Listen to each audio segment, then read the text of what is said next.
Halfway breakdown. Cutting through the spin. Exposing the truth. Liberty Ledger. The question hit us like a runaway train. What's truly astonishing about AOC, do you know? Donald Trump completely owned the stage center at CBS Studio 57 during the 8 p.m. primetime slot. 400 people were packed into a space meant for only 300, making the air thick with heat and tension. Half the crowd wore MAGA hats, while the other half sported AOC gear, and everyone was clearly spoiling for a fight. Cameras were set up in every single corner.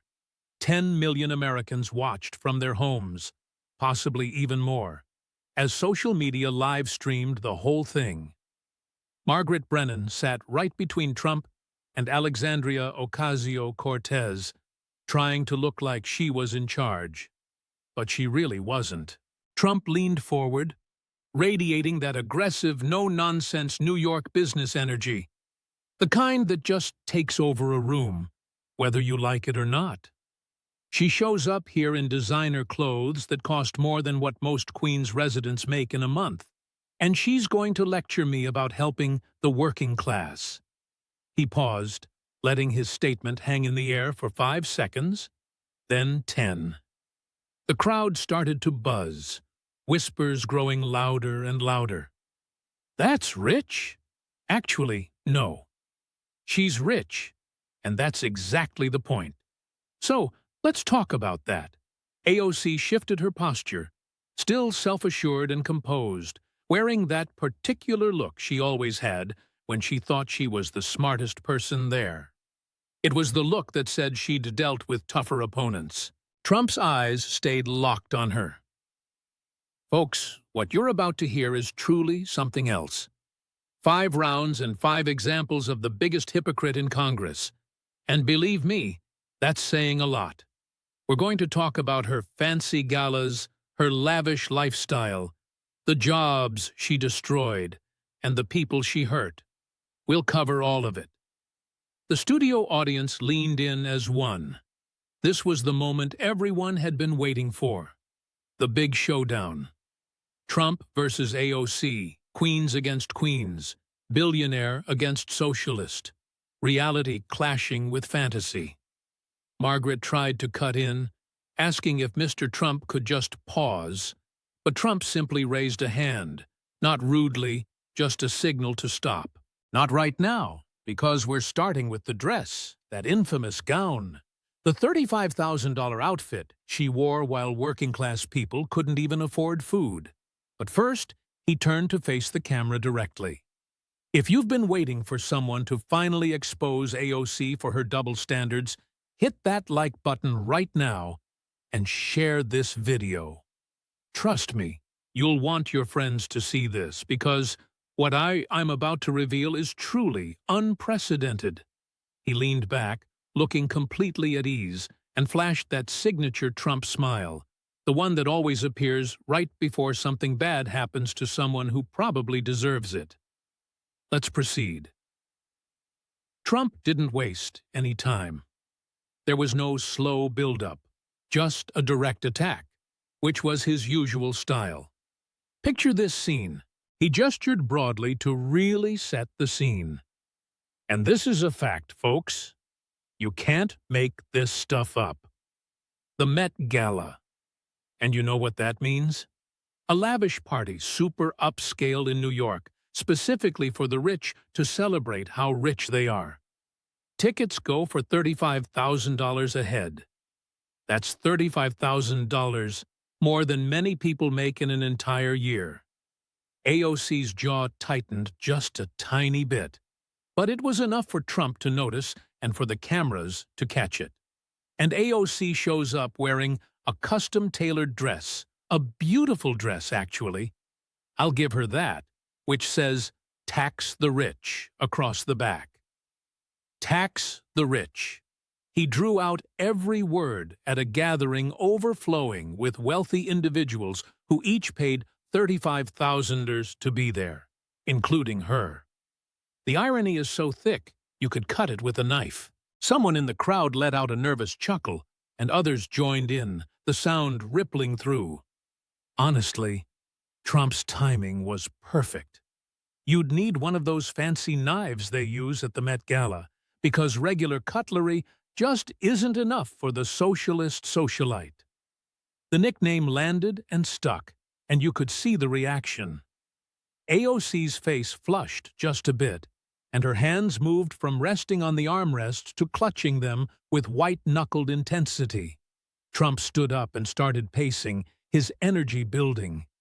This was his territory now, with a live crowd, cameras rolling, and an opponent who couldn't back down. But let me tell you something. Let me tell you this.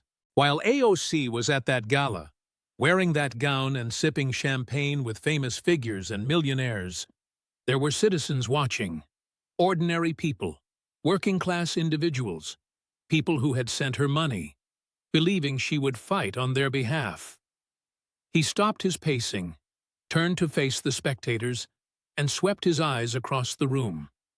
How many people here contributed to AOC's campaign? Raise your hands. Come on. Don't be shy. Lift them up. Slowly. Hands began to rise. 1, 2, 5, 10, 20, and more spread throughout the room, perhaps 40 hands in total. These were donors who had believed, who had sent money, and who were about to discover where it went. Trump pointed at them individually, making sure the cameras recorded every face. These people are your people, AOC, the ones you claim to represent. They sent you money, small contributions of $50 or $100, whatever they could spare from their wages and savings, money needed for rent, groceries, and their children. And you accepted it. You cashed those checks, and then you attended the Met Gala. The hands remained aloft. 40 people, 40 faces, 40 donors watching her. AOC could not meet their gaze. Looking down at her notes as if they contained the mysteries of the cosmos. Let me describe one of them to you. Trump's tone shifted, becoming softer and more intimate. Her name is Maria. Simply Maria, one donor among thousands. Yet her story is everyone's story. He walked into the audience area, though stage protocols typically forbade it. Yet no one stopped him. He stopped beside an elderly woman in the 8th row who was petite and frail, wearing a plain dress with her hands clasped in her lap. Maria sent AOC $50. $50. Maria is 68 years old and spent her entire career working as a waitress in Queens, which is your district, Alexandria. Maria currently lives on Social Security payments of $2,200 per month. After paying $1,200 in rent, she has $400 remaining for everything else. Food, medication, and bills. $400 is the limit. That is all she has after 40 years of labor. The studio had fallen utterly silent, and even the production crew stopped moving. Cameras were fixed on Maria, on Trump standing beside her, and on AOC staring at her own hands. So when Maria sent you $50, it was not merely $50. It represented a week of groceries. It was necessary medication. It was the difference between paying the electric bill on time or incurring late fees. $50 meant everything to Maria. He placed a hand on Maria's shoulder, gentle and deferential. Maria's daughter was celebrating a birthday, her 6th birthday, and Maria wanted to purchase a gift for her granddaughter, a doll she had been requesting, which cost $35 at Target. However, Maria believed in you, AOC. She believed you would fight for people like her. So Maria forwarded the $50 for the cause. Maria nodded, her eyes shimmering, not weeping yet, but on the verge. 2 months later, Maria watched television and witnessed you walk into the Met Gala, saw that gown, and saw you partying with the precise people you claimed to resist. And Do you know what Maria did? Trump looked at AOC, who still refused to meet his eyes. She telephoned her daughter and explained why there was no birthday gift that year, why Grandma could not afford the doll. It was because Grandma had sent her money to someone she believed in, someone who promised to battle for the working class, someone who was too occupied partying with billionaires to recall the source of the funds. The studio exploded, not with applause, but with rage, pure fury.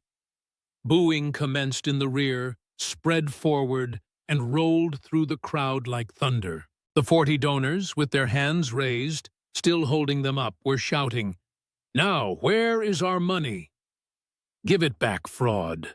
AOC's hands flew to her throat in an unconscious protective gesture.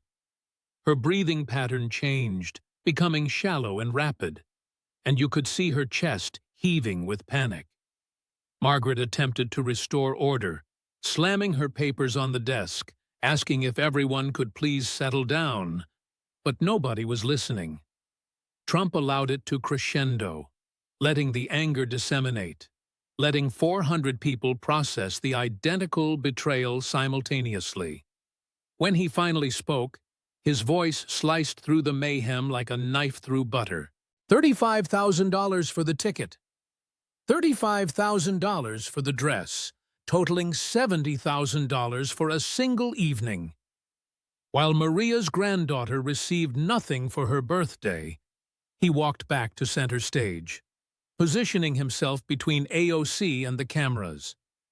And do you know what's truly amazing?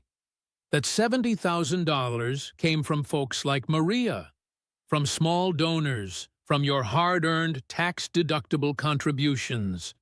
Maria's $50, multiplied by 1,400 other donations, is how you bought that dress, with their money, their rent money, their grocery money, and even their children's birthday gift money. AOC tried to speak up, but her voice came out higher than usual, quicker, and undeniably defensive. It was a statement, she insisted, claiming she was simply making a point about fashion as a form of protest. Trump's voice, though, dripped with pure sarcasm. Maria can't afford designer fashion. Maria can barely even afford to eat. Yet, you took her $50 and wore it on your back to a fancy gala, with the very people you claim to oppose. She tried again, her voice now climbing another octave, stating she was invited, and it was simply an opportunity. "Oh, you were invited, were you?" Trump's eyes widened in mock astonishment, playing right into it. How terribly special.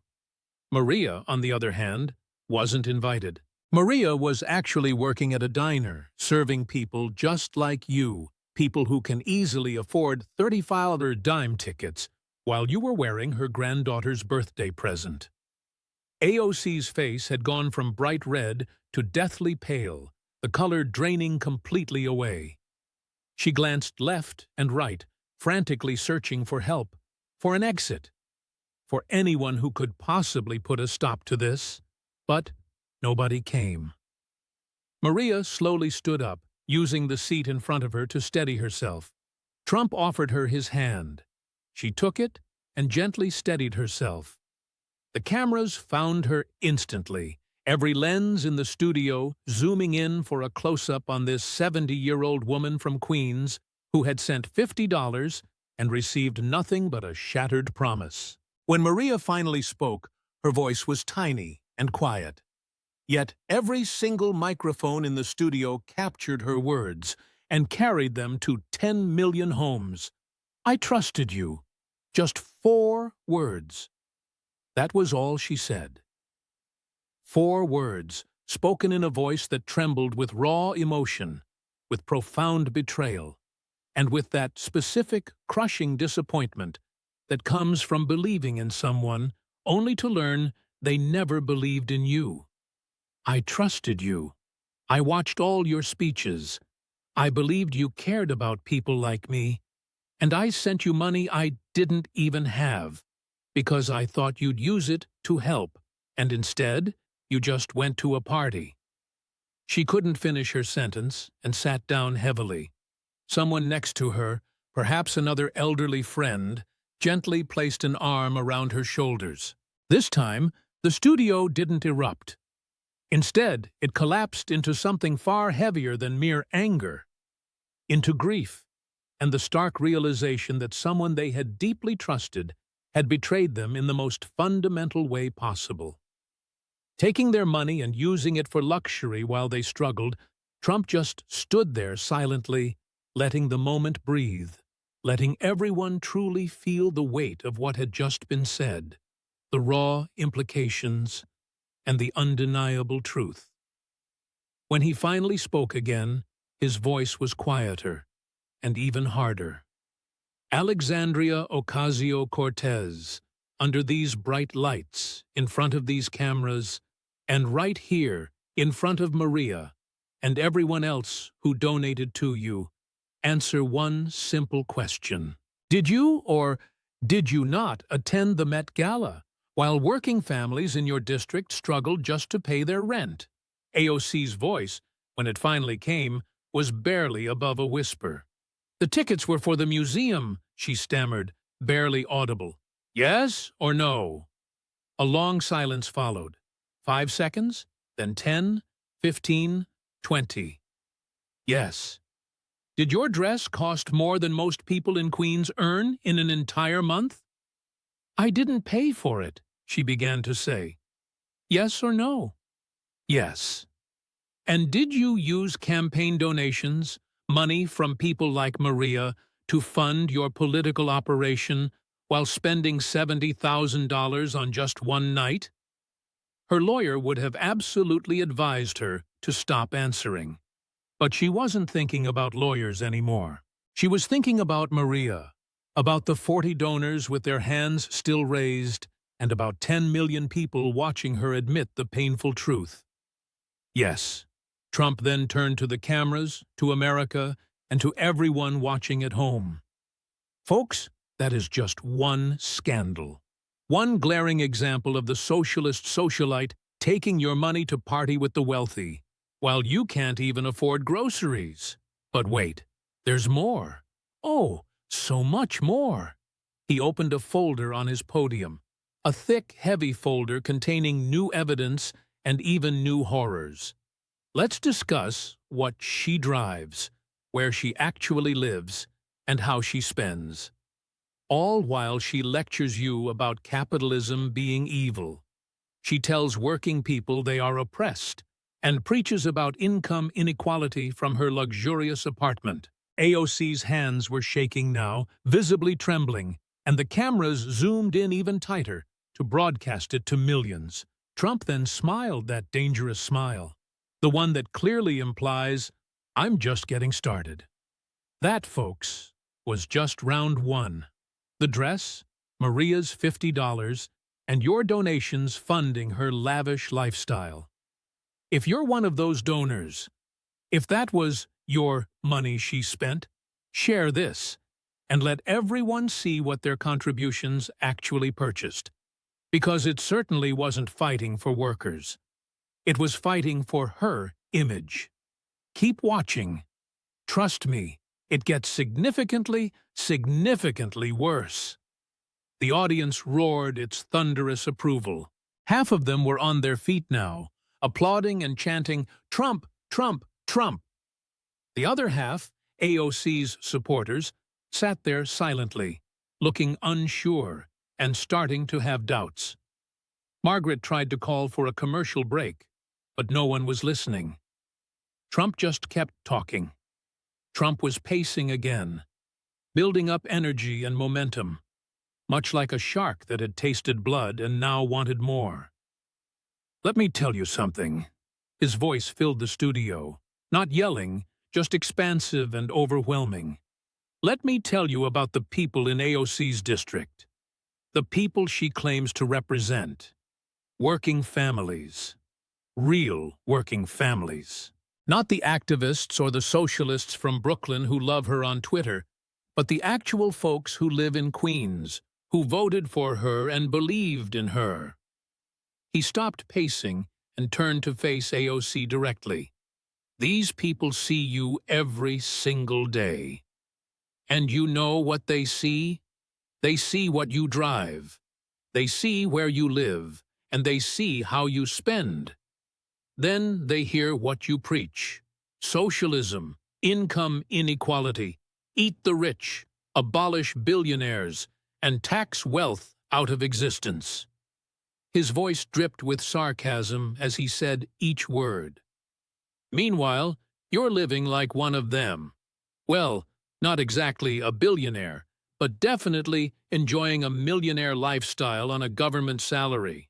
While you tell working people that capitalism is evil, that their struggles are because of greed, and that the system is rigged against them. AOC tried to jump in, claiming she fights for the people who clean buildings. Trump's voice cut through hers like a machete. The people who take care of your property and serve you at restaurants, they drive old cars. Alexandria, they drive 15-year-old Hondas and 20-year-old Toyotas. Whatever still runs, with no AC and rust on the doors, but it gets them to work 3 or 4 jobs, whatever it takes to feed their families. He walked towards her, slow and deliberate. You know what you drive? She didn't answer. She couldn't answer. A Tesla. A $50,000 Tesla electric car. Very progressive, very environmentally friendly, and very hypocritical. The audience stirred, murmuring and processing it all, with some of AOC's supporters now looking uncomfortable, starting to see the pattern. You know what's amazing? In the real world, the one where actual working people actually live, $50,000 is 2 years of salary. People work 2 full years just to earn what you spent on a car, all while you lecture them about greed. Trump turned back to the audience, scanning the crowd. How many people here drive a car worth more than $10,000? Raise your hands. Come on. Just a few hands went up, maybe 10 out of 400 people. See that? He pointed at the few hands. Those are the people you represent, the 98% who drive cars worth less than 10 grand. And you're in the 2% driving a Tesla, telling them capitalism is the problem. He spun back to AOC, quick and aggressive, right in her face. Now, let me ask you something. How much did your Tesla cost? I needed reliable transportation, she said. For how much? Her voice came out small and defeated. Around $50,000. $50,000, Trump repeated slowly. And the people in your district, the ones who voted for you, what do they drive? She tried to deflect, using that academic tone she used when she thought she was smarter than everyone, saying this was a false equivalence and that transportation needs vary. No, Trump's voice was flat and final. This is called reality. You preach socialism. You tell working people they should vote to redistribute wealth, to take from the rich, to create economic equality. And yet you drive a car worth more than they make in 2 years, all while telling them that cars are killing the planet, unless it's your Tesla, in which case it's perfectly fine. The studio audience erupted again, and not just Trump supporters this time. Some of AOC's own people joined in too, slowly realizing and starting to see a contradiction that was just too obvious to ignore. AOC's breathing had become faster and shallower. You could hear it over her microphone, that panic breathing that happens when you know you're cornered with no escape. I deserve success too. The words came out defensive, high-pitched and desperate. I worked hard. I'm allowed to. Of course you deserve success, Trump pounced, his voice rising. Under capitalism, the very system you want to destroy. That's the hypocrisy. He turned to the audience, arms spread wide. She wants socialism for you and capitalism for her. She wants to take your wealth and redistribute it. But her wealth, that's different. She earned that under the system she claims is evil, the system she wants to eliminate for everyone except herself. The booing started again, louder this time, rolling through the studio like a wave.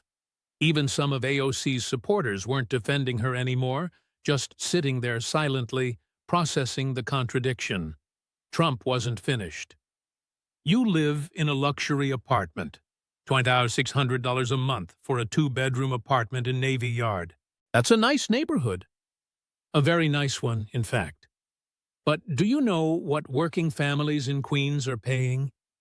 It's the same amount, but for a studio in a dangerous neighborhood, often with broken elevators and leaking pipes, they're paying the same rent as you for just a tenth of the space, in conditions 100 times worse. He then walked back to center stage, standing squarely under the bright lights. You're shopping at Whole Foods and then posting all about it on Instagram. Expensive organic food, sure, very healthy, very progressive. Meanwhile, people in your district are shopping at discount and dollar stores, buying only what's cheapest because that's all they can afford. All while you're lecturing them about corporate greed. AOC's hands were gripping the armrest so hard that her knuckles had gone white, with the bone practically showing through her skin. The cameras caught it all in a close-up shot, her face pale and sweating slightly under those harsh studio lights. You wear designer clothes, posting photos on social media of expensive outfits, making very stylish fashion choices.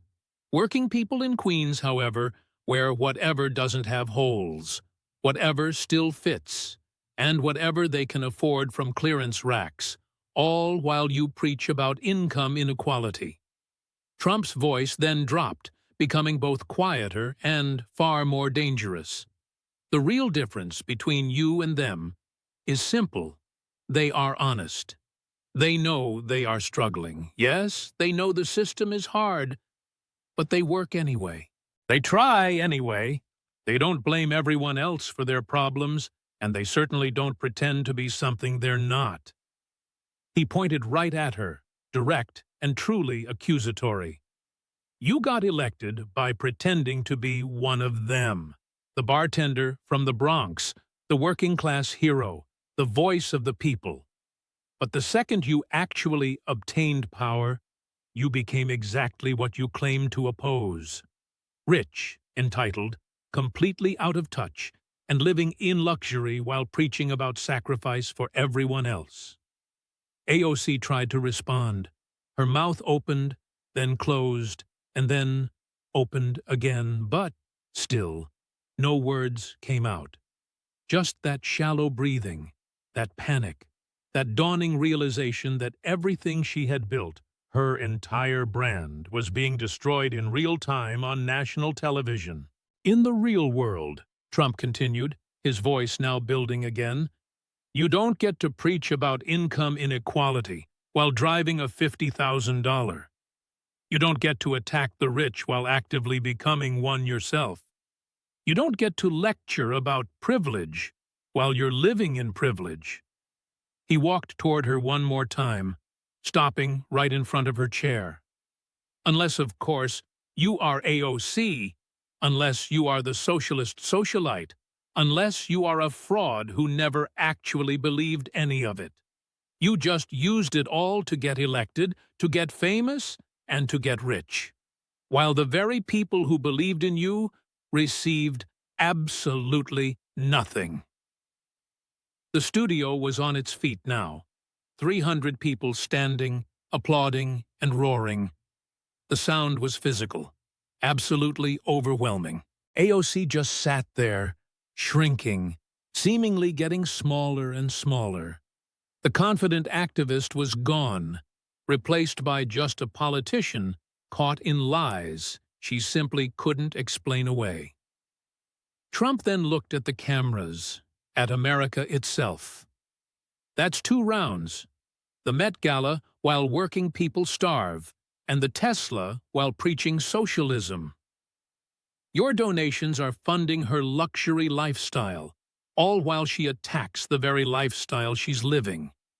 If you drive a 20-year-old car, if you clip coupons, if you work multiple jobs while she lectures you about oppression, then share this.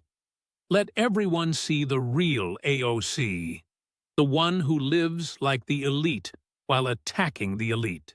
Unless, of course, she is the elite, then it's different. He opened another folder, this one much thicker than the previous two combined.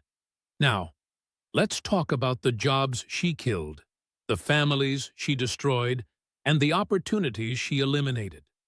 25,000 of them all gone, just because AOC needed Twitter likes.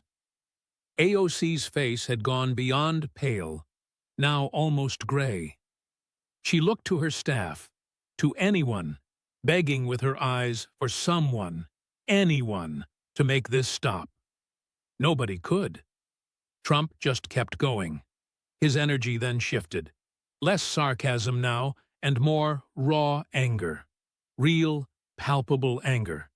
The kind that comes from truly seeing something genuinely destructive and wanting everyone else to see it too.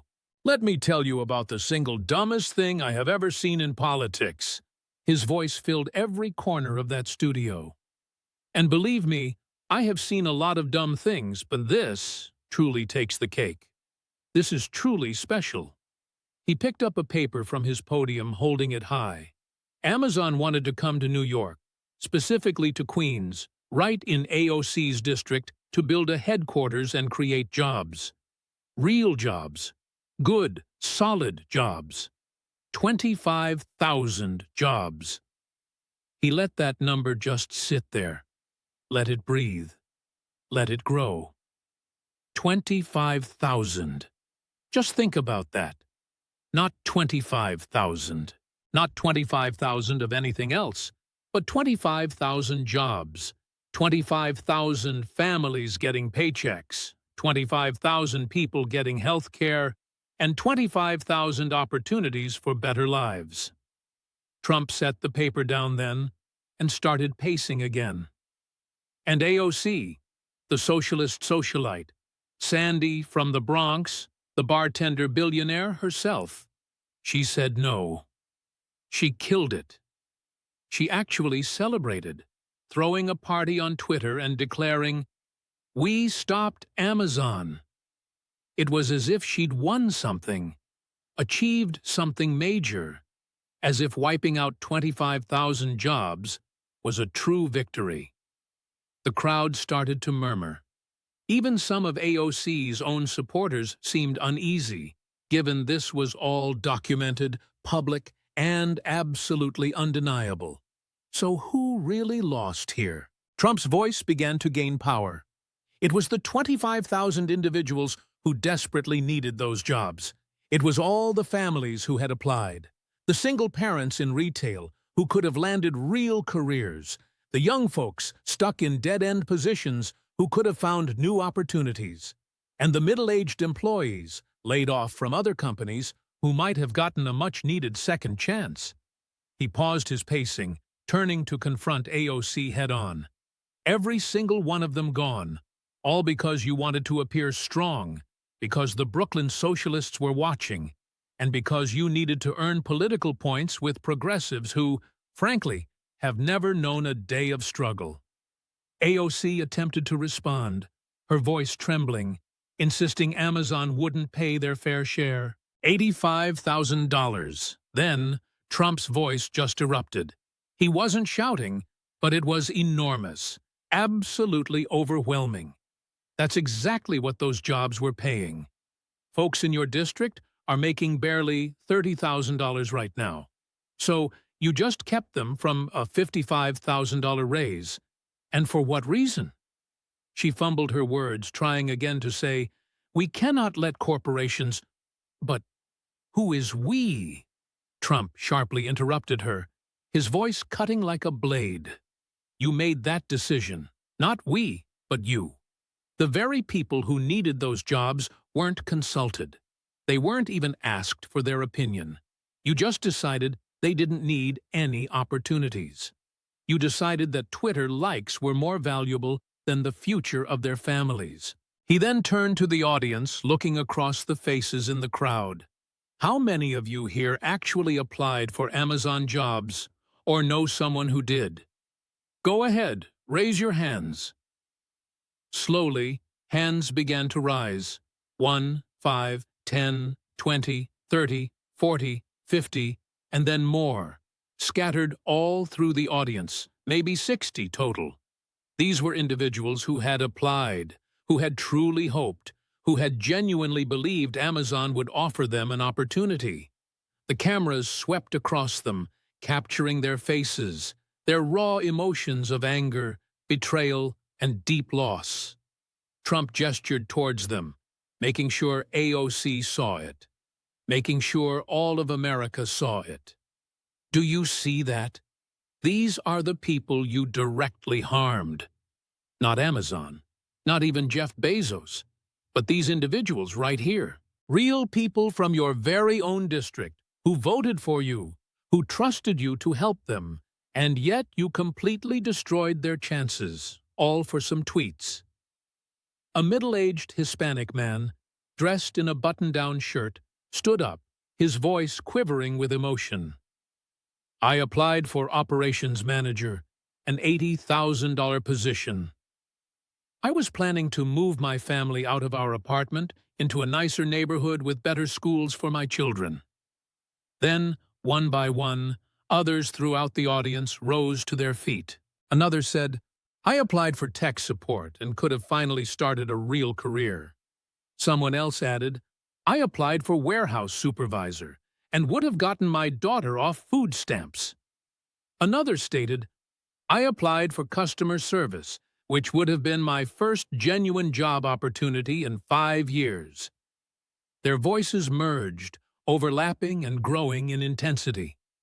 It became a powerful chorus of lost opportunities, of shattered hopes, of families still struggling, all because AOC had deemed their potential jobs unimportant. Trump allowed the momentum to build. He let them speak their truth. He made sure AOC heard every single story. When the voices eventually subsided, he spoke softly, yet every word resonated deeply. 25,000 families. Not merely a statistic, not just a number, but actual human beings. Parents who might have afforded better schools, single mothers who could have stopped juggling 3 jobs, young individuals who could have launched promising careers, and immigrants, legal immigrants, who could have forged much better lives for themselves. He moved towards the section of the audience that was still standing, placing himself right among them. And you destroyed all of that. For what reason? For applause from people who aren't looking for jobs. For praise from activists who've never had to worry about their rent. And for Twitter followers who believe opposing corporations somehow makes you courageous. His voice began to swell, growing louder, filling the entire studio space. Do you know what's truly astonishing about AOC? She has never once created a job, not a single one. Never. She has never run a business, never had to meet payroll, never worried about keeping her employees working, never faced the struggle of meeting regulations, never actually built anything substantial. Yet, she believes she knows better than Amazon, better than Jeff Bezos, better than every single person who has genuinely created employment. He turned back to face her again. She was openly weeping now, tears streaming down her face, her mascara smudged. The once confident activist had completely vanished. She believes you don't actually need those jobs. She believes your families don't need opportunities. She believes your children don't need better schools, simply because she herself doesn't need any of it. She's secured her own position under capitalism, the very system she aims to dismantle for everyone else but herself. The chanting began softly at first, just a handful of voices. Where are the jobs? Then, more voices quickly joined in. Where are the jobs? Soon, everyone in that entire section, all 60 people, stood up, chanting in unison, "Where are the jobs? Where are the jobs?" AOC pressed her hands over her ears, attempting to shut it out, trying desperately to make it stop, but it only continued. It just grew louder and louder. Âm thanh vang dội khắp trường quay như tiếng sấm. Trump chỉ đứng đó, để mọi chuyện diễn ra, để cô ấy nghe thấy, để cả nước Mỹ cùng nghe thấy. Đó là tiếng nói của những người mà cô ấy đã hủy hoại tương lai, chất vấn rằng cơ hội của họ đã đi đâu. Khi tiếng hô hào cuối cùng cũng lắng xuống, phải mất gần 1 phút, Trump mới bước trở lại trung tâm sân khấu. Sẽ có những cơ hội khác. Đó là điều cô ấy đã nói sau khi hủy bỏ thỏa thuận Amazon. Cô ấy tuyên bố rằng sẽ có những cơ hội khác. Đoán xem, chẳng có gì cả. 60 người đó vẫn đang tìm kiếm, vẫn đang vật lộn, vẫn làm những công việc chỉ bằng 1/3 lương Amazon đáng lẽ sẽ trả, vẫn sống trong những căn hộ họ muốn thoát ra và vẫn đưa con cái đến những trường học họ muốn con mình rời đi. Ông ta nhìn thẳng vào chiếc camera gần nhất, nhìn vào nước Mỹ, vào tất cả những người đang theo dõi, bởi vì AOC đã quyết định không phải họ mà là cô ấy, và họ chính là những người đã phải trả giá, trong khi cô ấy lái chiếc Tesla của mình, sống trong căn hộ sang trọng và rao giảng về việc đấu tranh cho người lao động bằng cách tước đi công việc của họ. AOC cố gắng nói điều gì đó. Miệng cô ấy mấp máy, nhưng không một âm thanh nào phát ra. Chỉ có hơi thở gấp gáp, sự hoảng loạn, và nhận ra mình đã hoàn toàn bị phơi bày. Trump mở một tập tài liệu khác còn dày hơn. 3 hiệp đã qua. Còn 2 hiệp nữa. Và mọi người ơi, nếu bạn cần một trong những công việc ở Amazon đó, nếu bạn biết ai đó đã từng như vậy, nếu bạn vẫn đang chật vật chỉ vì một cô phục vụ quán bar từ Queens, nghĩ rằng lượt thích trên Twitter quan trọng hơn tương lai gia đình bạn, hãy chia sẻ điều này. Hãy để mọi người thấy việc đấu tranh cho người lao động thực sự có ý nghĩa gì với cô ấy. Tiết lộ nhỏ thôi, nó có nghĩa là tước đi công việc của họ. Ông ta rút ra giấy tờ, bằng chứng. Giờ thì, hãy nói về bà của cô ấy, về Puerto Rico, về những câu chuyện giả tạo và nỗi đau khổ có thật, về việc lợi dụng chính gia đình mình để gây quỹ, về $100.000 đã biến đi đâu không ai biết, nhưng chúng ta sẽ hỏi, và cô ấy sẽ trả lời hoặc cố gắng trả lời. Khuôn mặt của AOC đã không còn xanh xao, không còn xám xịt, mà gần như xanh lét và ốm yếu. Tay cô ấy run rẩy dữ dội đến mức có thể nhìn thấy rõ trên camera từ phía bên kia trường quầy. Margaret cố gắng gọi một quãng nghĩ khác, nói rằng có lẽ chúng ta nên tạm dừng. Không nghỉ ngơi gì cả. Giọng Trump dứt khoát. Cô ấy đã không cho những gia đình đó một cơ hội. Vậy nên cô ấy cũng không có quyền được nghỉ. Hãy nói về Abuela. Giọng Trump lại thay đổi. Sự giận dữ vẫn còn đó, nhưng giờ khác rồi, lạnh lùng hơn. Cái lạnh buốt đến từ việc nhìn thấy điều gì đó suy đồi đạo đức và muốn mọi người khác cũng thấy điều đó. Giờ thì cái này, ông ta lắc đầu. Cái này vượt quá giới hạn ngay cả đối với Quốc hội, ngay cả đối với các chính trị gia, ngay cả đối với AOC. Sử dụng chính bà của mình để gây quỹ chính trị, lợi dụng gia đình để kiếm tiền, điều đó thật thấp hèn, thật sự rất thấp hèn. Ông ta nhặt một bức ảnh và giơ lên để các máy quay có thể thấy. Đây là một bức ảnh AOC đăng trên mạng xã hội về ngôi nhà của bà cô ấy ở Puerto Rico sau bão Maria. Trông tệ đúng không? Trông như bị phá hủy, trông như một người đang cần giúp đỡ. Ông ta đặt nó xuống và nhấc một bức ảnh khác. Đây là một bức ảnh các nhà báo đã chụp cùng ngôi nhà, cùng thời điểm, nhưng ở một góc khác. Ngôi nhà vẫn ổn, mái nhà vẫn tốt, tường vững chắc, mọi thứ còn nguyên vẹn. Bà ấy không gặp khủng hoảng, bà ấy không đau khổ, và ngôi nhà không bị phá hủy. Ông ta đặt cả hai bức ảnh cạnh nhau. Sự tương phản không thể nào bỏ qua. Vậy chuyện gì đã xảy ra? Đơn giản thôi. AOC cần một câu chuyện, cần phải tỏ ra như cô ấy quan tâm đến Puerto Rico và cần phải gây quỹ. Vì vậy, cô ấy đã phóng đại, cô ấy đã nói dối. Cô ấy đã lợi dụng chính bà của mình làm đạo cụ, đăng những bức ảnh buồn, nói ngôi nhà bị phá hủy, nói Abuela đang đau khổ, và mọi người đã gửi tiền hơn 100.000 đô la để giúp đỡ. Trưởng quầy đã hoàn toàn im lặng. Ngay cả những người phản đối AOC giờ đây cũng trông không thoải mái. Chuyện này khác rồi. Đây là gia đình. Đây là gian lận. Giọng Trump trở nên nhỏ nhẹ hơn và nguy hiểm hơn. Ngoại trừ việc bà ấy không cần giúp đỡ, ngôi nhà vẫn ổn. Vậy 100.000 đô la đó đã đi đâu? Ông ta để câu hỏi lơ lửng. 5 giây, 15. Không ai trả lời vì không ai biết. Có ai không? Có ai biết không? Bởi vì tôi rất muốn nghe lời giải thích này. AOC cố gắng nói, giọng cô ấy hầu như không nghe rõ, đề cập đến nhiều quỹ Puerto Rico khác nhau. Quỹ nào cơ? Giọng Trump bùng nổ. Đưa ra bằng chứng đi. Sổ sách đâu? Sự minh bạch ở đâu? Cô đã gây quỹ cho bà của mình, người không cần nó. Tiền đó đã đi đâu? Cô ấy không thể trả lời và ngồi đó im lặng. Nước mắt giờ đây chảy nhanh hơn. Trump vẫn chưa xong. Bạn biết ai thực sự cần giúp đỡ không? Những gia đình Puerto Rico thực sự, những người thực sự, những người đã mất tất cả trong bão Maria, những người vẫn vô gia cư 4 năm sau đó, vẫn sống trong điều kiện không an toàn, vẫn đang vật lộn, vẫn chờ đợi sự giúp đỡ không bao giờ đến. Ông ta vung tay rồng, bao quát tất cả mọi người. Real families watched your campaign, watched you post about your grandmother, watched people send money, and they thought, finally, someone who understands. Finally, someone who will help.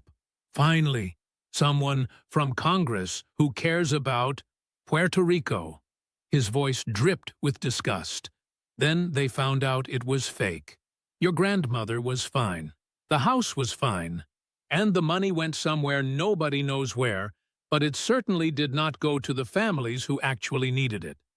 Trump walked to the side of the stage where audience members sat, who had been quiet until now. He gestured to a section. How many people?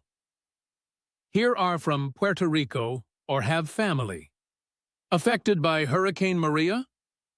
Hands up? Maybe 20 hands went up, scattered through the audience.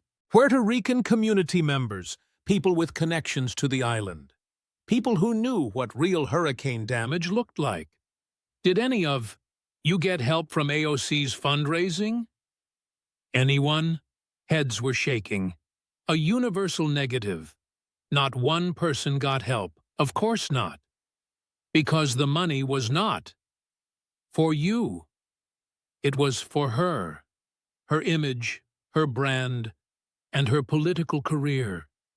She used her grandmother, used Hurricane Maria, and used your community's suffering to raise money for, well, we still do not know what. One woman stood, speaking with a Puerto Rican accent, angry. My family lost everything. House, gone, business gone, we got nothing. While she raised money off a fake story, others stood, voices rising. Our neighborhood is still destroyed 4 years later. Still no real help. She used us, used our pain. Their anger was different from earlier rounds, more personal, more hurt. This was not about politics or economics. This was about community, about family, about using other people's tragedy for personal gain. AOC had her face in her hands now, shoulders shaking, sobbing. Not defensive tears, not political tears, but real ones. The kind that come from being exposed as something you never wanted to admit you were. Trump let the Puerto Rican voices build. Let them express their anger. Let AOC hear what using people suffering for fundraising actually costs. When the voices finally quieted, he spoke again quietly, but every word cut. You raised over $100,000 for a grandmother who did not need it, while real families, families in this audience, families still in Puerto Rico, and families still struggling, got nothing. And when journalists caught you, when they proved the story was fake, you did not apologize. You did not return the money, and you did not explain where it went. He walked back to center stage. You just moved on, posted something else, found another outrage to tweet about, forgot about your grandmother, forgot about Puerto Rico, and forgot about the people whose donations you took under false pretenses. AOC tried to speak, voice completely broken now, barely audible. I tried to. The situation was Trump cut her off. Not aggressive, just final. You committed fraud. Let us call it what it is. You raised money for one thing, spent it on another, or did not spend it at all. Nobody knows. That is fraud. In the real world, in the business world, people go to jail for that. But you are in Congress, so you just get re-elected, or you used to before.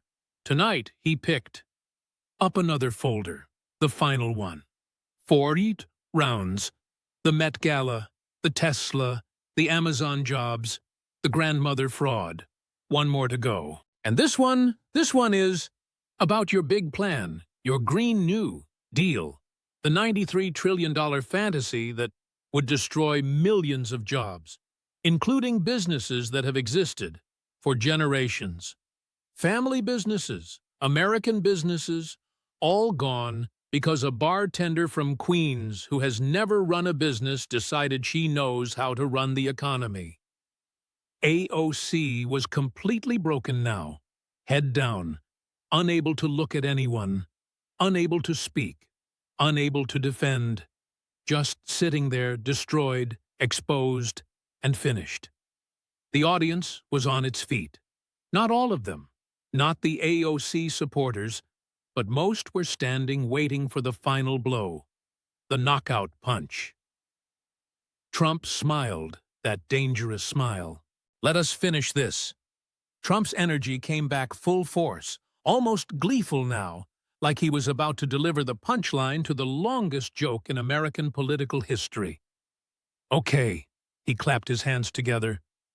Let us talk about the Green New Deal, AOC's masterpiece, her big solution to climate change, her plan to save America, save the planet, save everything. He paused for effect.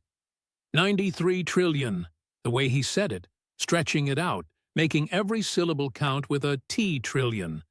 That is not million, not billion, but trillion. 93 of them. That is more money than exists like in the world. More money than has ever existed in the history of money. But AOC has got a plan for it. He walked toward AOC. She would not look up, just sat there, broken. She wants to eliminate oil, every last bit of it, gone. Gas, coal, every single fossil fuel banned. She wants to retrofit every building in America, every single one of them. Make them green, make them sustainable, whatever that even means. And she planned to do it all in just 10 years. Trump stopped, and he laughed, a genuine laugh at the sheer absurdity of it all. 10 years. Look, I've built buildings. I know construction. Do you know how long it takes just to get permits, to file all the paperwork, to deal with all the regulations? Years. Actual years, folks. But AOC, she's going to rebuild every building in America in just 10 years? Sure. The audience laughed right along with him. Even some of AOC's own supporters found that plan too ridiculous not to laugh at. And it gets even better. Oh, believe me, it gets so much better. Do you know what else she wanted to ban in her original plan? He paused for a dramatic effect. Cows. That's right, cows. I am not making this up, folks, because cows produce methane, which is supposedly bad for the environment. So the solution? To eliminate cows. Get rid of them. Now, I don't know what we're supposed to eat or what happens to dairy, but those cows, they just have to go. More laughter erupted. Louder now. Even Margaret was actively trying not to smile. This is who you elected, Queens. A bartender who wants to eliminate cows with a $93 trillion plan that would require inventing money that simply doesn't exist, all to solve one problem by creating even worse problems. That is your congresswoman, folks. Trump's voice then shifted. Less humor now, and much more serious. But here's what's not funny. Here's what's actually tragic. You know who truly pays the price for these fantasy plans? Real people, real businesses, real families who have built something great over generations. He turned directly to the audience. How many people here own businesses or work for small businesses? A massive response. Maybe 100 hands shot right up. A good quarter of the audience. Under AOC's Green New Deal, how many of those businesses, tell me, would survive? Every single hand went right back down. Every single one of them. Exactly zero. None. Because her plan makes your equipment illegal, it makes your processes illegal, and your entire way of doing business becomes illegal overnight. All the investment you've made? Worthless. All the training? Useless. All the expertise you've built up over years, decades, and generations? Gone. A man stood up, an older gentleman, perhaps 60-something, his voice thick with emotion. My family, he said, has an HVAC company. My grandfather started it 60 years ago. That's 3 generations. All our equipment, it would be illegal. We'd have to spend $800,000 just to retrofit. We simply don't have $800,000. We'd have no choice but to close. 20 employees, every single one of them unemployed. Trump pointed right at him, making absolutely sure the cameras got him. That, folks, is the real cost of AOC's fantasy. Not $93 trillion in made-up money, no, but real people losing real businesses. 3 generations of hard work, gone, all because someone who has never run a business decided she knows how to simply regulate them right out of existence. More people stood up all over the audience. A manufacturing company, 4th generation, couldn't meet the requirements. A construction firm, their equipment too old, would have to close. A trucking business, their vehicles would be banned. 40 families, unemployed. Their voices started to build on each other. A chorus of small businesses that would simply be destroyed. Family operations ended. Generations of work completely eliminated. All for a plan that simply could not work. That truly would not work. That was, in fact, never even meant to work. Trump let them speak. Let AOC hear every single one of those stories. Let America see the real cost of this socialist fantasy. When all the voices finally died down, he turned back to AOC. You, he said, have never created a job, have you? She did not answer. She could not answer. You've never run a business, never made payroll, never worried about regulations, never struggled to keep employees working, never built a single thing, but you know exactly how to destroy everything these good people built. He walked back to his podium, picked up some papers, and held them high. Do you know what this is? This, he announced, is your very own FAQ document. The one you proudly posted right alongside the Green New Deal. The one you then deleted when people started asking inconvenient questions. When economists started openly laughing. When business owners started genuinely panicking.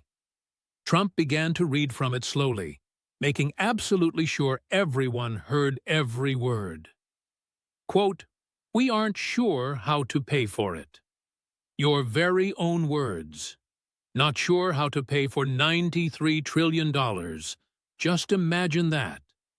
He flipped another page. Quote, "Implementation details are unclear." Your words, folks. Unclear how to actually do any of it, just that it sounds good. Yet another page.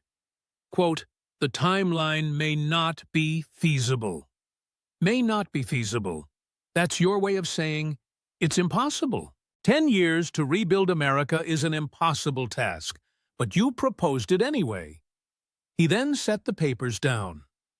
You posted this, your very own FAQ, your very own admissions, and then you deleted it, because even you knew deep down it was stupid.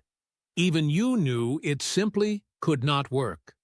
Even you knew it was nothing but a fantasy, but you proposed it anyway, because, well, it sounds good to people who simply don't understand economics, or math, or even reality. Trump's voice then rose, building to a powerful climax. And you know what the absolute worst part is? You simply don't care that it can't even work. You just don't care that it would wipe out millions of jobs. You couldn't care less that it would bankrupt America. You don't care because you never truly intended for it to pass. All you wanted was applause. He pointed at her, his tone accusatory. Applause from environmentalists, from socialists, from progressives who have never truly held a real job. From folks who believe destroying businesses makes you brave. From Twitter followers who just don't grasp that jobs matter more than likes. The audience then erupted into a standing ovation. Everyone, even some of AOC's former supporters, felt the evidence was too overwhelming, the hypocrisy too glaring. The fantasy lay too exposed. AOC sat there, head down, completely still, no longer crying. She was beyond tears, just empty, broken, and destroyed. Everything she had worked to build, her entire political brand, lay demolished in less than 2 hours live on television. Trump stood victorious, center stage under the lights. That's it, folks. 5 scandals, 5 lies, 5 distinct categories of victims.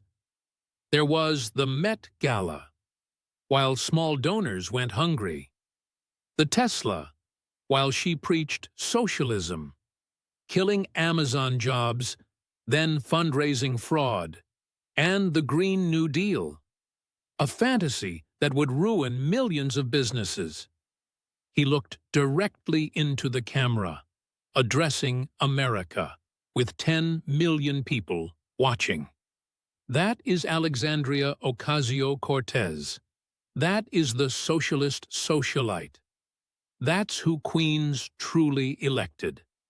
A fraud, a hypocrite, someone who preaches one thing and then lives another. Someone who takes from working people just to fund her luxury lifestyle. Someone who actively destroys jobs while claiming to fight for workers. Someone who even uses her own family for fundraising. Someone who proposes plans she knows can't work, just to gain applause. He paused, letting that sink in. Share this everywhere. Subscribe, comment, tell everyone you know, because this is what socialism genuinely looks like. Not equality, not fairness, not truly helping people. This is what it really is. Elites living in luxury while preaching sacrifice to everyone else. That is AOC. That is the squad. That is their whole movement. The audience roared, loudly chanting, "Trump! Trump! Trump!" AOC still sat motionless, defeated, utterly finished. Margaret attempted to wrap up, saying, "We should thank our—" but nobody was listening anymore. The damage was thoroughly done, the exposure complete, the confrontation over. Trump had undeniably won. America had watched, and no one would ever forget. The video went viral even before the show had ended. It racked up 30 million views in the first hour, 60 million by morning, and 100 million by the end of the week. AOC Exposed was trending #1 worldwide. Socialist Socialite became a permanent nickname. Queens versus Queens perfectly captured the entire confrontation. Every single clip, every moment, every devastating exchange circulated rapidly. Conservative media then went into full-on celebration mode. Fox News ran the footage on a continuous loop. Tucker Carlson devoted an entire show to its analysis. Sean Hannity called it the greatest political takedown in American history. And Laura Ingraham actually played the Met Gala section 3 separate times. The audience numbers were absolutely massive, truly record-breaking. Liberal media tried to defend her, but they simply couldn't. The footage was just too damaging, the victims too real, the evidence too clear to ignore. CNN ran segments titled "Problematic Moments." But even their talking heads visibly struggled. MSNBC attempted to focus on Trump's tone instead of AOC's actual actions, but that approach didn't work. By the very next day, even they had completely moved on, leaving her to sink entirely alone. AOC's office stopped answering phones by midnight, overwhelmed by too many calls and an abundance of anger. The voicemail was full within just an hour, and their system completely crashed by morning. Overwhelmed by the sheer volume of constituents demanding an explanation, resignation, and accountability, the squad remained noticeably silent. Not a single tweet of support appeared, not one statement of defense, not a single appearance together. Omar posted something vague about unity, without ever specifically naming AOC. Cleorn simply retweeted environmental news. Presley went completely dark. The solidarity they showed was fake. It always had been. And now everyone knew it. Nancy Pelosi's office then released just one sentence. The Congresswoman speaks for herself. Translation: she is entirely on her own. Good luck. You're definitely going to need it. By morning, AOC had deleted the Twitter app from her phone. She simply couldn't handle the notifications, the mockery, the sheer shame. Thousands of tweets poured in every minute, all brutal, all accurate, all permanently etched online. Instagram was next to go. Too many comments, too many people relentlessly pointing out her luxury lifestyle in every single photo, every designer outfit, every expensive meal, every single contradiction exposed. Her approval rating in Queens plummeted overnight from 64% to 33%. That was a 31-point collapse in mere hours, the fastest political implosion in New York history. Polls showed her losing the primary by 28 points to literally anyone. Anyone who challenged her would truly win. The primary challenger announced their candidacy at midnight. They didn't even wait. They struck while the iron was hot. It wasn't another activist or another progressive, but an actual worker, a union member, an electrician born and raised in Queens, who still lived there in a normal apartment, drove a normal car, and led a normal life. His slogan was simple: a real worker versus the fake socialist. His first ad featured compelling clips right from the debate. It showed AOC's Tesla against his Ford pickup. Her luxury apartment was contrasted with his rental, her designer clothes with his work uniform, and her Met Gala appearance with his union hall. The contrast they drew was absolutely devastating. Fundraising absolutely exploded, hitting $3 million in just the first month. It all came from small donors, people contributing $20 or $50, whatever they could manage. The money that once went to AOC was now flowing straight to her opponent. It felt like poetic justice. Early polling quickly showed him leading by 18 points within 2 weeks, then 22 points by the end of the month, and climbing to 26 points as his lead grew, with more people watching the debate, learning the truth, and realizing they'd been misled. Maria, that one donor Trump had highlighted, quickly became a national figure. Conservative groups rallied, raising money for her, $50,000 in just 1 week, more than she'd make in 2 years. She actually bought a house, a small one in Queens, nothing fancy, but it was hers, paid for in full. It was the American dream realized by the very people AOC claimed to represent, but never truly did. Maria soon became a spokesperson for the Donors Deceived movement, making appearances on every conservative show, Fox News, Newsmax, and various podcasts. Her message remained incredibly consistent. She always said, "I believed in her. She believed in my money. Never again." Her story quickly became a powerful symbol of progressive hypocrisy. Here was an elderly woman sacrificing for a politician who then used it all for luxury. The contradiction was just too perfect, too obvious, and too viral to ignore.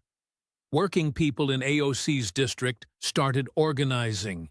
Real workers, not activists, not socialists, but folks who cleaned buildings and drove trucks and worked construction. These were the people she claimed to represent, but never truly did. They quickly formed a powerful coalition to back the primary challenger. Voter registration in Queens soared by 40%, all of it going against her. The 25,000 families impacted by the Amazon deal formed their own group, aptly named Jobs AOC Killed. It was blunt, accurate, and absolutely devastating.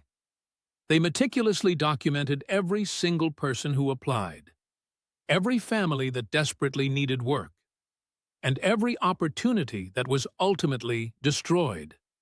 The evidence they gathered was simply overwhelming. Other companies then announced expansions in Queens, smaller than Amazon's, but still significant. 5,000 jobs created by businesses eager to prove they cared about Queens workers more than AOC did. The contrast was stark, her obstruction versus the progress made by others. Even Puerto Rican community leaders called for her resignation, issuing a formal statement that was both public and absolutely brutal.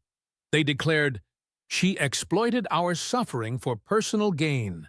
She raised money off a fake story while real families received absolutely nothing. She does not represent us." She never did.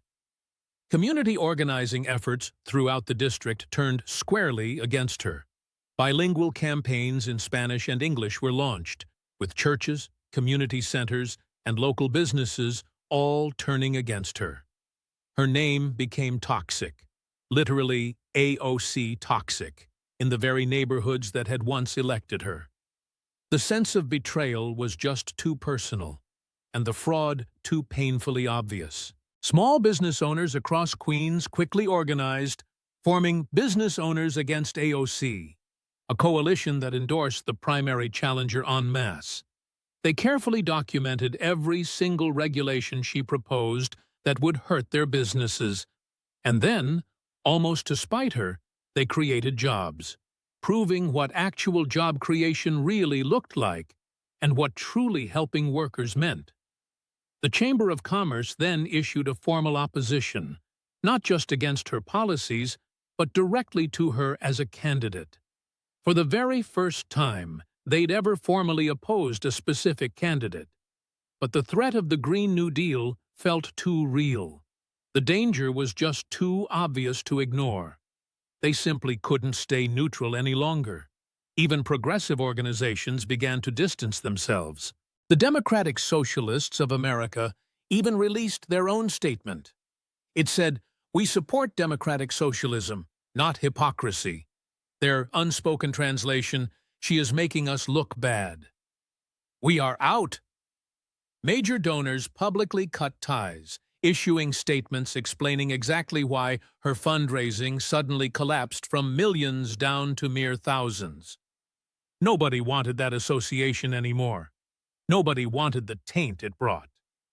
Her staff quit in what became a mass exodus. Her campaign manager resigned via Twitter, not even bothering to call her personally. Her chief of staff was gone by morning, the press secretary by afternoon, and her policy director by evening. Incredibly, within 72 hours, only 3 people were left trying to run her entire operation. Everyone else had simply fled. Resumes were flying out, with everyone looking for any other work, anything at all, to avoid association with AOC. Her Queen's office then closed temporarily for renovations, as the sign claimed. The unspoken translation, "She is hiding." She can't face her constituents. She can't answer any questions. She can't even defend herself. At her office in D.C., things were no better. She would show up just to vote, then run from the cameras. There were no statements, no interviews, and absolutely no explanations. Just votes and a quick escape. Other members of Congress even actively avoided her in the hallways. They didn't want to be seen together. They didn't want the association. Her committee assignments, meanwhile, were under review. Democrats wanted her off committees, out of leadership, away from cameras, and as invisible as possible, until the primary could just end her career. Naturally, every single one of her speaking invitations was canceled. Universities didn't want protests on their campuses. Organizations wanted to avoid controversy. Events certainly didn't want boycotts. She was now seen as toxic, completely untouchable, and radioactive. Her book deal? Canceled. The publisher cited changing market conditions as the reason. Translation: nobody wanted to read this anymore. The brand was officially dead. And the story was over. A Netflix documentary about her also got canceled. They claimed creative differences. Translation: this project would now just lose money. The whole narrative had changed. The hero had suddenly become the villain. You couldn't exactly sell a Trump victory tour after that. Every show, every platform, every interview was talking about the debate, about AOC, about socialism, about reality versus fantasy. His approval rating soared to 71% nationally, and an incredible 89% among Republicans. Presidential speculation only intensified. An exploratory committee was quickly announced. That, he declared, is what happens when socialism meets reality. He told Hannity, "It's when fantasy meets facts, when Twitter likes meet real life."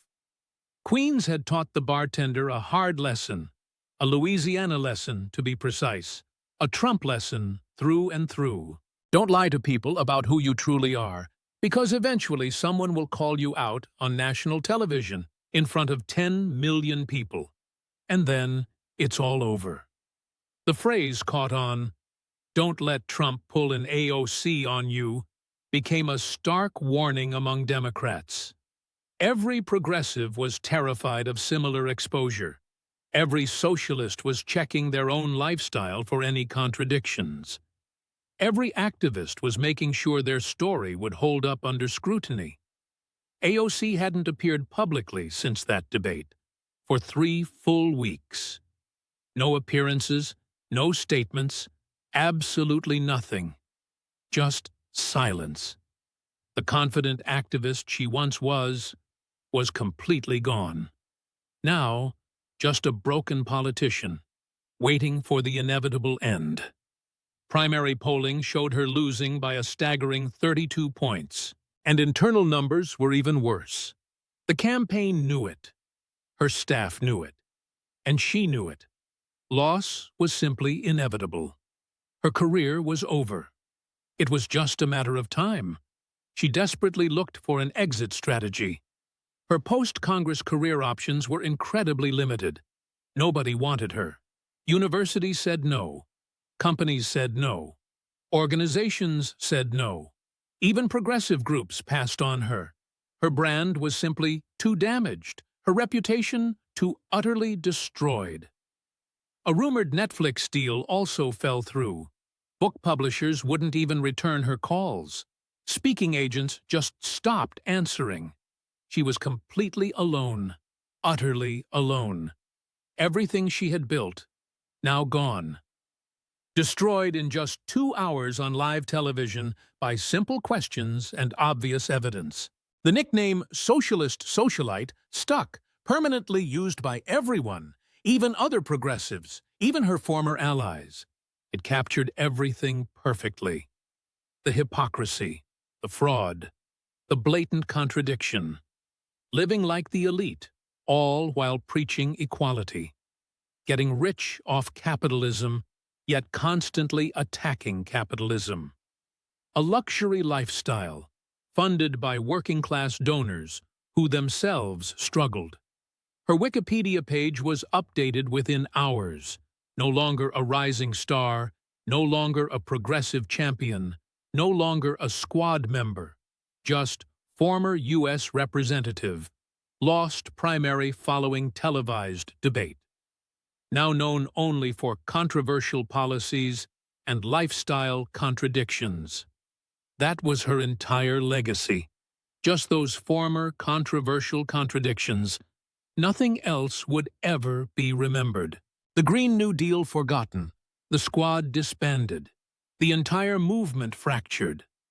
All that remained was the exposed fraud, the revealed fake, the unmasked socialist socialite. Political obituaries were being written while she still even held office. The rise and fall of AOC became a common headline everywhere. Articles analyzed what went wrong, where she failed, how she lost touch. But they all missed the real point. She hadn't lost touch. She never had it to begin with. The bartender from the Bronx was always a fake persona. The working-class hero was always a fraud. The voice of the people was always just the voice of herself. It just took Trump, queens meeting queens, to expose it all. Maria, however, lived to see her vindication. She got her house, she got her justice, she got her voice back, and spent her remaining years as a conservative folk hero, always telling the same story, always ending it the same way. "I gave $50 to fight for working people," she'd say. It ended up buying her a Met Gala ticket instead. But it was the best $50 I ever spent, because it exposed her. The people who truly needed Amazon jobs, some found work, while others were still looking. But they organized, they mobilized. They made sure the next representative understood that jobs matter. Opportunity matters. Twitter likes don't feed families, and politicians who forget that don't get second chances. The Puerto Rican community rebuilt itself without her help. Other representatives stepped up and truly helped. Real aid finally came through. Real families got real assistance. The community remembered who actually helped them versus who just fundraised off fake stories. It was about who truly showed up versus who was just showing off. Small businesses didn't just survive despite her, they thrived in spite of her. Because that's simply what small businesses are designed to do. They persist. They evolve. They power through. And when the Green New Deal finally collapsed, which happened instantly and completely, they could breathe easier. They built more, hired more, and really showed what true job creation looks like. Trump leveraged that victory as his springboard, his presidential campaign in full swing. He used the debate footage in every ad, brought up the confrontation at every rally, and highlighted the exposure in every speech. That's exactly what I will do to socialism became his rallying cry. Just facts, solid evidence, and cold reality. That's precisely how you conquer fantasy. And it truly worked. Polls quickly showed him ahead of every single Democrat, including his primary challengers and even sitting incumbents. The debate itself proved he had the ability to dismantle progressive arguments, expose blatant hypocrisy, genuinely connect with working-class people, and deliver a powerful, simple message. That reality always triumphs over fantasy, every single time. But the true victory wasn't just Trump's achievement. It belonged to reality itself. Facts undeniably conquered feelings. Solid evidence overcame mere narrative. Truth ultimately defeated lies. Hard-working people triumphed over those fake advocates. Queens, the real queens, the working people themselves. The genuine queens beat the fraudulent, faker queens. That lesson spread far beyond just politics, beyond AOC, and well beyond that single debate. It became a cultural, moral, and incredibly simple truth. You simply cannot preach one thing while living a completely different one. You can't attack wealth when you yourself are busy accumulating it. You also can't claim to represent workers while simultaneously destroying their opportunities. You must not use people's suffering for your own personal gain. And you cannot propose fantasies as real solutions. Ultimately, you cannot expect people to remain fooled forever. Eventually, someone will ask simple, direct questions. Eventually, clear evidence will surface. Eventually, the truth always matters most. Eventually, reality always wins. And that's exactly what happened to AOC. Just simple questions, obvious evidence, and undeniable truth. It was reality utterly defeating fantasy, unfolding on national television before 10 million people, permanently and completely. Finally, that socialist socialite learned a harsh lesson about what happens when the real queens meet the pretend queens. When hard-working people encounter someone just pretending to be one of them. When generous donors see someone spending their contributions on pure luxury. When reality finally confronts blatant fraud. Truth always wins. Reality prevails. And working people win. America wins too. And the bartender who believed she could simply fake her way to power learned a very hard lesson. You just can't. Not forever anyway. Not when someone is truly willing to ask straightforward questions. Not when the evidence is crystal clear. And certainly not when 10 million people are watching intently. She was completely exposed, thoroughly destroyed, and utterly finished. And everyone witnessed it unfold live, in real time, with no excuses, no escape, and 0 second chances to recover. That's real justice. True justice. The kind that emerges when truth truly matters more than any fabricated narrative. When facts carry more weight than feelings, and when reality utterly trumps fantasy. AOC learned that lesson the hardest way possible. The people of Queens taught her. And Trump delivered the lesson loud and clear. America watched it all happen, and nobody has forgotten. That socialist socialite got a serious schooling, and that schooling was undeniably permanent. Folks, if watching Trump absolutely dismantle AOC with nothing but simple facts gave you even half the satisfaction it brought Maria, those Amazon families, those resilient Puerto Rican communities, and those brave small business owners. Then smash that like button right now. Share this video everywhere. Tweet it, post it, send it to every single socialist you know who believes feelings are more important than facts. Let them clearly see what happens when stark reality confronts baseless fantasy.